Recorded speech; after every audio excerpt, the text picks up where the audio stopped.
Oi, gente, tudo bem? Gente, eu tô aqui hoje para falar com você sobre algumas questões, né? A gente vai estar estudando na revista Palavra e Vida, na edição 67. Ela foi escrita pelo pastor Eduardo Luiz de Carvalho Faria, né? E a gente vai estar estudando nessa lição, a lição 10. Meu nome é Clóvis, sou membro da Primeira Igreja Batista de Figueira e Deus nos colocou aqui para poder falar com você a respeito dessa questão, né? E a gente vai estar trabalhando um tema muito comum hoje em dia, né? Um tema que tem tomado conta não só da membresia das igrejas, mas de uma gama muito grande da comunidade onde a gente está inserido, né? A depressão, ela tem acabado com a vida de pessoas, né? E a gente vai estudar um camarada que é muito interessante, né? Jeremias. Às vezes eu me coloco numa situação desse. Será que eu sou Jeremias? Porque, caramba, eu sou muito chorão. Tudo me emociona, tudo me traz lembranças boas e eu me emociono com essas lembranças. Quando eu estou na presença de Deus, eu me derramo em lágrimas. Mas a condição de Jeremias era uma condição totalmente diferente da que eu acabei de falar com vocês.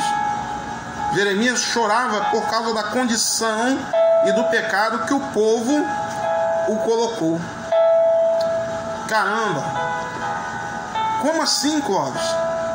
Eu queria dizer para você quem é Jeremias. Jeremias foi um cara que foi escolhido por Deus desde o ventre da sua mãe. Está lá em Jeremias 1,5. Ele foi colocado no ventre da mãe e Deus já tinha separado ele para ser profeta naquela geração. E eu quero dizer para você que desde o ventre da sua mãe ele te escolheu para ser profeta dessa geração. A missão de pregar o evangelho não é só minha, não é só do pastor Hudson, não é da Gilmara, não é da Elane, do Geiel. Não. A missão de pregar o evangelho é nossa. Agora você imagine se todos nós estivéssemos focados em pregar o evangelho a toda criatura. PIB de Figueira, estou falando da nossa igreja. Se isso estivesse acontecendo, querido, eu posso garantir para você, o nível de depressão na nossa igreja estaria muito baixo. Por quê, Cláudio? Porque nós estaríamos dando água para quem tem sede. E Jeremias tentou fazer isso. Mas o pecado do povo fazia com que ele se afastasse do povo. Ah, Clóvis, como assim? As pessoas não queriam estar perto dele. Sabe por quê? Porque Jeremias falava a verdade. E a primeira tensão que a gente viu nessa questão, nesse estudo, foi a seguinte. Pensa comigo. Imagine as pessoas que fazem parte da sua nação e da sua família se levantando contra você a ponto de querer acabar com a sua vida. O que você vai fazer, cristão? Como que você vai ficar? Como que você vai viver sabendo que as pessoas que você ama estão querendo terminar com a sua vida? Deixa eu dizer uma coisa para você. Jeremias chorava porque as pessoas que estavam próximas a ele estavam prestes a abandoná-lo. Jeremias chorava porque o seu parentesco não queria saber dele. O seu parentesco não queria saber da verdade. Jeremias, quando foi chamado para ser um profeta, quando tinha 10 anos, para ser ungido, ele chegou e falou: Senhor, não tem condições de ser profeta, eu não sei falar. Aí vai uma curiosidade: Jeremias era um camarada criado no campo. O linguajar dele era o linguajar de uma pessoa do campo. Por isso, além dele ter a maneira dura de falar por causa do evangelho, porque ele teve uma criação evangélica, ele utilizava a linguagem do cotidiano dele, do dia a dia dele. E falar com pessoas a verdade traz à nossa mente, ao nosso coração, uma ideia contraditória daquilo que verdadeiramente as pessoas acham que são. Por quê? As pessoas não querem ouvir a verdade. Pelo contrário, as pessoas preferem viver na mentira. E isso é muito sério. A primeira atenção de Jeremias foi essa. As pessoas estavam se afastando dele. As pessoas estavam deixando ele sozinho. E isso fez com que ele se reprimisse. Aí vem a segunda tensão. Jeremias chegou ao ponto de sentir-se muito solitário, a ponto de dizer que ele era maldito por ter nascido. Como uma pessoa assim não está em depressão? Eu quero dizer para você que a gente tem como sair dessa. Mas não adianta, que você não vai conseguir sair sozinho. Você precisa de ajuda. Eu preciso de ajuda para poder vencer isso. Muitas vezes nossa liderança está buscando a maneira mais eficaz de fazer com que você escape dessa condição, e a gente não escuta a voz do nosso líder. Muitas vezes o nosso líder está falando para você assim, ó: a verdade é essa. E a gente não está dando atenção à verdade e se entregando à mentira. E a mentira, ela vai fazer com que a gente se sinta como? Acabado, destruído. Uma coisa que eu aprendi com o pastor Fernando foi a seguinte: a verdade, ela acaba em qualquer lugar. Mesmo que ela venha para machucar, mas depois ela vai te trazer refrigério, porque você vai alcançar morada, porque entrou a verdade na sua vida. Os mentirosos não herdarão o reino dos céus. E essa verdade fez com que Jeremias fosse rejeitado, estivesse na solidão. Jeremias reclamou e afirmou que não tinha feito nada para merecer isso. Nunca me assentei, olha só, Jeremias 15:17. Nunca me assentei na assembleia dos zombadores, nem me regozijei por causa da tua mão. Me assentei solitário, pois me encheste de indignação. Jeremias estava chateado, triste, aborrecido,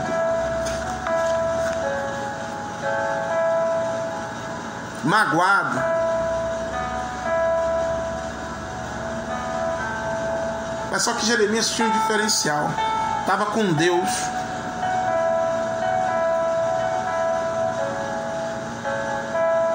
Olha só a reação que Jeremias teve. Por tudo isso, Jeremias voltou-se contra o Senhor.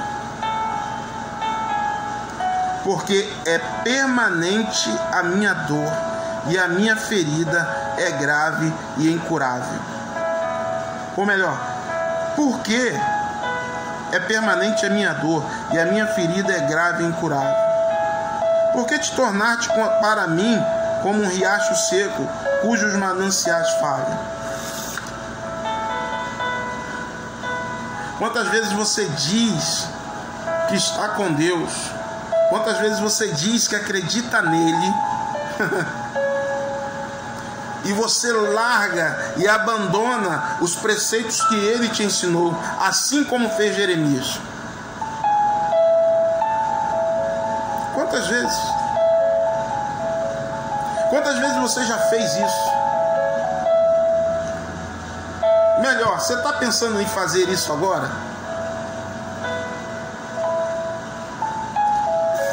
Jeremias 20:18 diz o seguinte: porque saí da madre para ver trabalho e tristeza, e para que os meus dias se consumam na vergonha? Ou melhor, por que saí da madre? Para ver trabalho e tristeza? E para que os meus dias se consumam na vergonha? Ei, por mais que você trabalhe para Deus, é pouco porque Ele fez para você.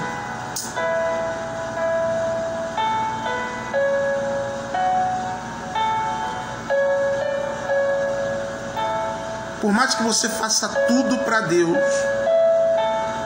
é pouco pelo que Ele fez para você. Não adianta, você não vai me convencer que a tua entrega ao teu ministério é mais do que Deus fez por você. E a gente se volta contra esse Deus maravilhoso, tremendo, que faz você estar vivo aí, que faz você ter a condição de trabalhar, que faz você ter condição de manter a sua casa, que faz você ter condição de respirar. Sem isso você não consegue nada. Você se volta contra Ele porque alguns problemas estão acontecendo na sua vida. Estou aqui para te dizer que essa lição, ela veio falar muito ao meu coração, porque eu me identifico com a situação do profeta. Por muitas vezes eu achei que estava fazendo muito para Deus. E hoje eu reconheço que por mais que eu tente, eu não vou conseguir chegar nem perto daquilo que Deus fez por mim. E eu acho que você deveria pensar dessa forma também. Queria fechar aqui com você para pensar e agir. Hoje conhecemos um pouco da história de Jeremias, um líder. Deus levantou num tempo muito desafiador, porque eram batalhas que estavam para surgir naquele momento. Era troca de reinado, porque rei Manassés morreu e ia ter outro para surgir naquele momento, que foi o filho dele, e após isso uma outra pessoa assumiu. Jeremias se mostra ser humano, se mostra no ser humano que é o seu líder. As mesmas reações de Jeremias que estudamos são pertinentes a todos os líderes de hoje. Deus escolheu você. E justamente porque Ele te escolheu, não tem para onde você correr. Porque Ele sabe aonde você está. Ele sabe o que você está fazendo. Ele sabe o que você vai fazer. Já que Ele sabe de todas essas coisas, por que não servir a Ele logo de uma vez? Quero dizer para você que está deprimido, que está triste, que está aborrecido, que está chateado, que está depressivo,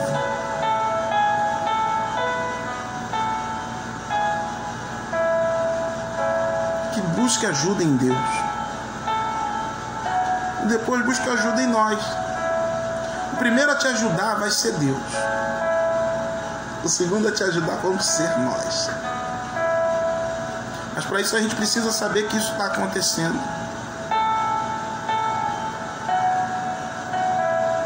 Querido, eu quero desejar para você um domingo de paz, um domingo abençoado. Eu quero desejar para você toda sorte de bênçãos que Deus pode te proporcionar nessa vida. E que na próxima lição você esteja melhor do que na lição 9. E até terminar essa revista, a gente consiga superar e vencer a depressão. Tá bom? Que Deus te abençoe. Um restante de dia abençoado na presença do Altíssimo. Olá, bom dia! É um prazer poder estar aqui com vocês. O meu nome é Dione, eu sou pastora auxiliar lá na Primeira Igreja Batista em Santa Amélia. E eu quero contribuir um pouquinho sobre a lição de hoje em que falou a depressão por conta da rejeição e da solidão. E aí nós falamos exatamente sobre o profeta Jeremias.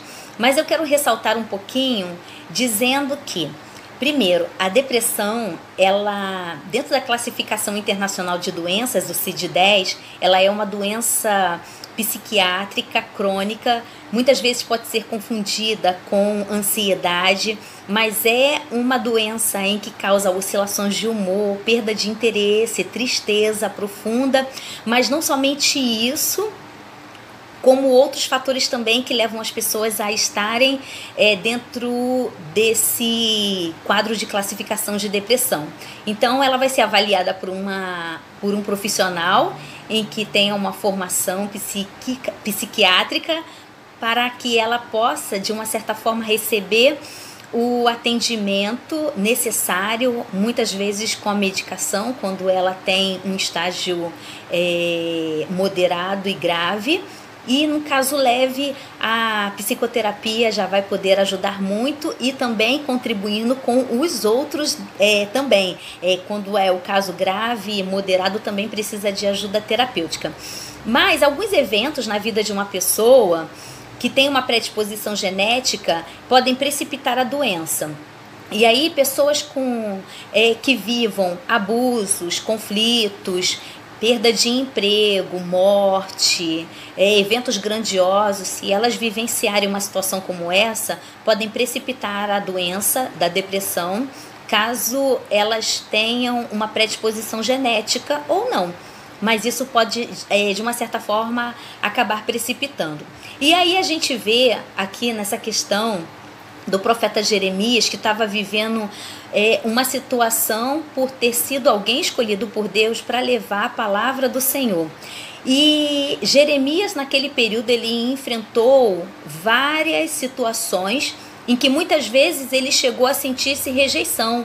O povo chegou a tramar contra a vida dele, porque não aceitavam o que ele falava. E aí, nós precisamos primeiramente entender qual é o propósito de Deus para nossas vidas. Jeremias, ele vivenciou esta situação e sentia-se triste, sentia-se só, sentia-se abatido, frustrado, a ponto de questionar o porquê que ele estava vivo, se era simplesmente para que pudesse ver os seus dias sendo consumados por vergonha, porque ele não compreendia o porquê que todas as pessoas, ele chega a dizer que todos estavam contra ele, todos estavam rejeitando ele. E isso muitas vezes vai acontecer nas nossas vidas, independente de sermos crentes.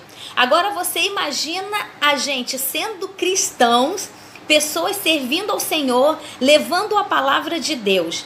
Então, primeira coisa que nós precisamos entender é isso que o autor, ele contribui aqui dizendo: tribulações fazem parte até mesmo da mais nobre incumbência. Como reagir a elas é que acaba se tornando um dos maiores desafios. Então, é muito comum nós estarmos nessa vida, passarmos por desafios, tribulações, rejeição, acusação, sentir-se só em meio de pessoas. Mas se uma pessoa tiver, por exemplo, uma depressão ou uma predisposição genética a desenvolver depressão, isso vai ficar muito mais intenso na vida dessa pessoa, pode levar ela a querer ficar isolada, afastada da sociedade, e aí essa pessoa vai precisar de ajuda, assim como os líderes também precisam de ajuda. E aí, o próprio autor, ele vai dizendo aqui na página 51 o seguinte, que Jeremias pergunta para Deus qual era o propósito do seu ministério. Muitas vezes essa pergunta não sai da nossa boca. Qual é a vontade de Deus para mim? Independente, do que o Senhor responda, todos nós fomos criados para um propósito. E talvez possa ser que não seja exatamente de pregar, talvez não seja exatamente de evangelizar ou de cuidar. Qualquer que seja o propósito de Deus para a sua vida, isso vai, de uma certa forma, muitas vezes gerar conflitos na gente. Porque se você, na verdade, tem um propósito, por exemplo, para ser um zelador, vamos supor assim na igreja, alguém, de alguma forma, pode chegar lá e falar assim: nossa, isso aqui tá sujo, tá muito relaxado isso daqui.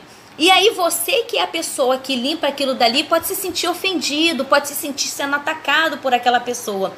Mas você precisa entender o seguinte: essas coisas já fazem parte da nossa vida cotidiana. Agora imagina quando nós somos cristãos. Quando nós somos servos do Senhor, nós vamos ser muito mais atacados. E aí nós precisaremos entender o seguinte, que o propósito de Deus individual para nossas vidas é o que nos vai fazer permanecer naquilo que nós estamos fazendo até que o Senhor venha nos recolher. As variações da vida, elas vão fazer com que tenhamos uma situação muitas vezes desagradável, em que possa nos deixar triste, em que possa nos deixar abatido. Porém, essas circunstâncias não podem de maneira alguma roubar você da presença de Deus, roubar você do que Deus separou para você ser, do que Deus separou para você viver, do que Deus separou para você fazer. Se essas coisas naturalmente já acontecem com a gente de uma forma secular, quando nós estamos servindo a Deus, elas podem intensificar. Porque aí também entra o inimigo das nossas vidas, que muitas vezes, atrás de uma própria doença, vai tentar nos destruir. E nós precisamos estar atentos a isso. Então, é entender que, mesmo que você esteja sendo atacado, confrontado, se sentindo desprezado, se sentindo solitário, você pode pedir ajuda a homens e mulheres de Deus que vão estar orando com você, te orientando. E se você estiver somando um quadro, inclusive de depressão, ser encaminhado a uma ajuda profissional, aonde você vai aprender a lidar com isso e, se necessário for, tomar medicamentos. Porque você não pode permitir que essas circunstâncias da vida deixem você fora daquilo que Deus separou para você fazer. Jeremias, ele foi alguém que fez a diferença. Ele é considerado o profeta chorão, né? Porque Jeremias, ele muitas vezes ele se sentia exatamente como a lição de hoje falou. Desprezado, ele se sentia rejeitado, ele se sentia só, mesmo tendo um monte de pessoas. E uma coisa que você precisa ter aqui dentro de você: Deus, ele é o Deus Emanuel, ele é o Deus conosco em todo lugar, aonde quer que você esteja. Por mais que você esteja se sentindo só de pessoas, da compreensão das pessoas, Deus, ele te compreende, Deus, ele te aceita e ele quer te usar do jeito que você é. Então não permita que essas circunstâncias, elas te abatam, porque o propósito de Deus na sua vida é para ser cumprido, e não é com pensamentos de morte ou com dando vazão a essa sensação de solidão ou de rejeição que vai ser resolvido. Eu quero te convidar a colocar tudo isso aos pés do Senhor. Se necessário for, peça ajuda, mas as tribulações, os confrontos, tudo isso faz parte da nossa vida, tá bom? Então, que você possa fazer com que esta palavra esteja no seu coração, dê frutos e frutos que permaneçam, e que você seja alguém que faça a diferença na geração de hoje, com aquilo que Deus tem para um propósito na sua vida.